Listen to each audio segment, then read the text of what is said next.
Hey friends, welcome back. My name is Sarita. Spending the last 2 years at home, most of the time I have developed some habits. Some are good, some are bad. It's very important for us to realize whether our habits are good or bad, whether it's beneficial for us mentally as well as physically, or it's doing harm to us. In one of my previous videos, I had mentioned how I love to read self-development books. And recently I got my hands on this amazing book of habits which is called Atomic Habits by James Clear.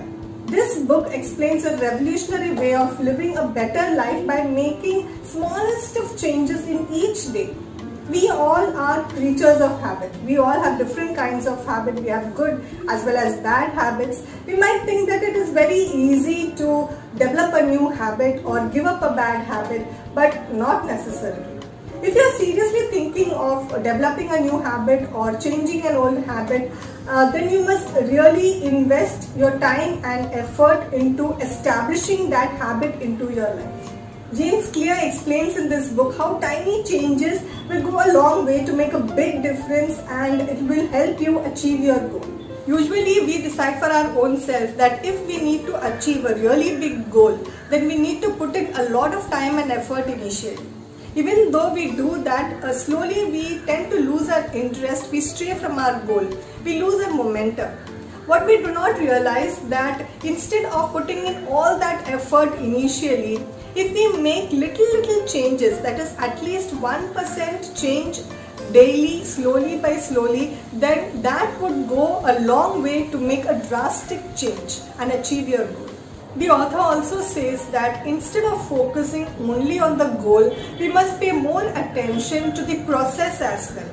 The system of achieving the goal is also very important. Everybody makes goals, the winners as well as the losers both make goals. But why does only some people win and some don't? It is because their system is proper. They have a correct system of achieving the goal.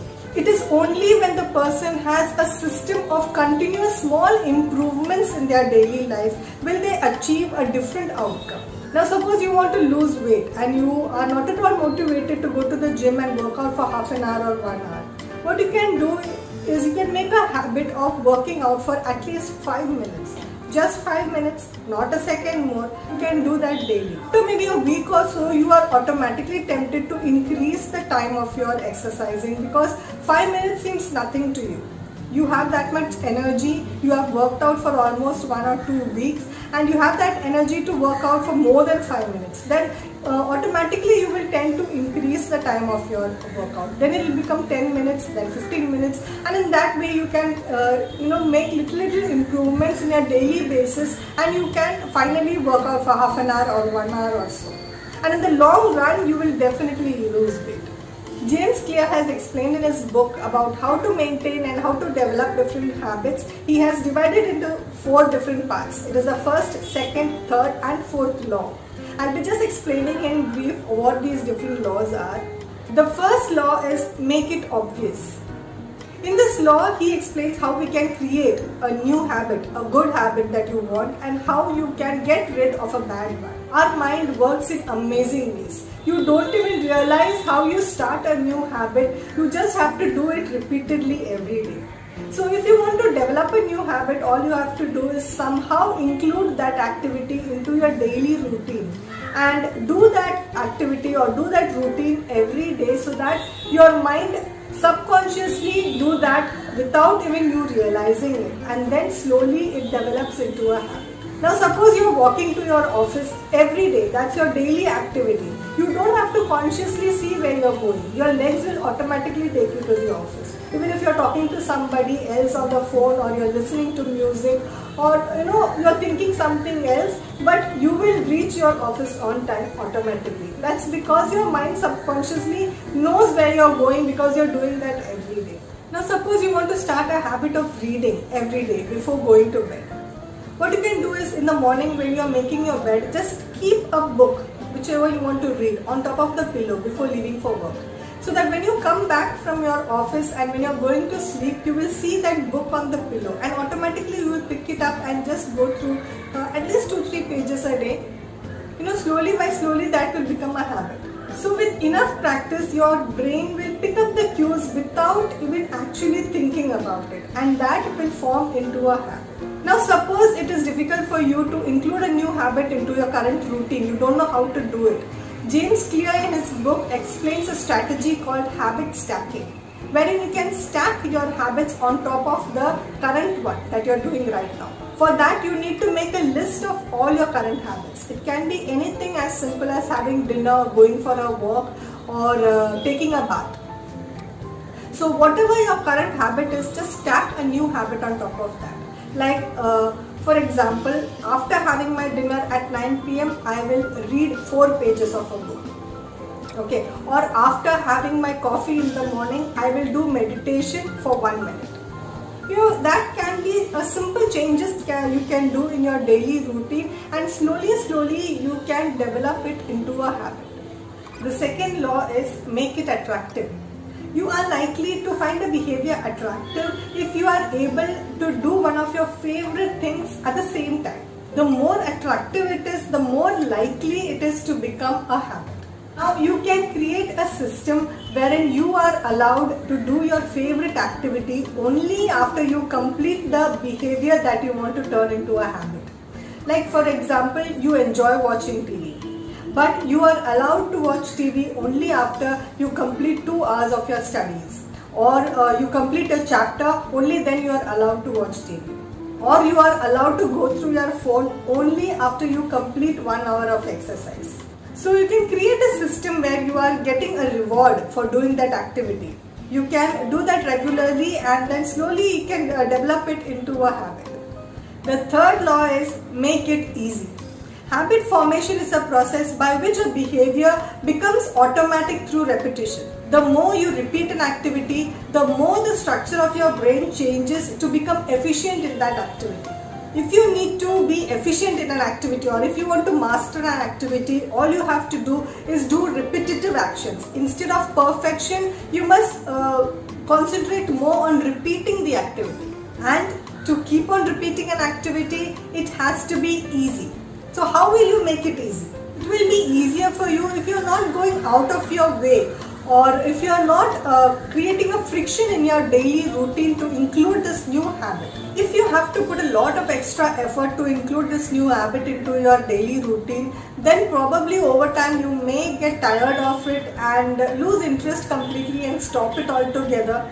But if it slips into your daily routine easily, then you can follow this new habit with ease. Now some of the examples that are given in the book are, now suppose you're thinking of starting a new healthy diet. All you have to do is chop some vegetables and keep it in separate packets and keep it in the refrigerator, so that whenever you feel like snacking, you can just go and open the refrigerator, take out one packet and have that, instead of reaching out to the cookies. So since this is easily available to you in the refrigerator, you won't think of deviating from your diet. In the same way, suppose you are thinking of writing more or coloring or painting more. If everything is set down on the table, like your colors, your pencils, everything is already set, then when the time comes for you to paint, you just have to go and sit on the table and start painting. Since it is there in front of you, all your stationery is available in front of you, it will be easy for you to go and start that activity. Now suppose you're planning to start a new exercise routine and you're not feeling motivated to get up and go to the gym in the morning. What you can do is you can set your gym wear, everything ready the previous night itself. The tracks that you're going to wear, your shoes, your gym bag, everything you can set ready the previous night itself, so that when you get up in the morning and you see that everything is laid out there in front of you, it will be easier for you to just wear it and hit the gym.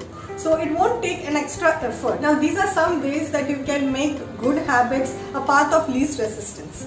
You can use this to get rid of some bad habits also. Like suppose you are so much into social media and always keeping on checking your phone for all the time. What you can do is you can just uninstall some of the apps or just hide some of the apps, so that whenever you open your phone, that app is not staring back at you and you're not tempted to check it all the time. So if it is not there on the phone, then it will take time for you to reinstall it and then put the password and everything. So you will feel that okay, maybe I'll do it next time. So maybe once in a while, maybe once in a week, you can install and then check all the notifications and again uninstall and keep it for another week. So when it is difficult for you to do something, you tend to just avoid it. so that you can apply it to any bad habit also. It is remarkable how little friction is required to just prevent an unwanted habit. The fourth and the final law is make it satisfying. The rule of behavior is always been whatever is rewarded is repeated and whatever is punished is avoided. First three laws that we talked about earlier increases the chances that the behavior is performed this time. That is like today. But the fourth law, that is make it satisfying, ensures that the habit or the behavior is performed next time also. And that completes the whole habit loop.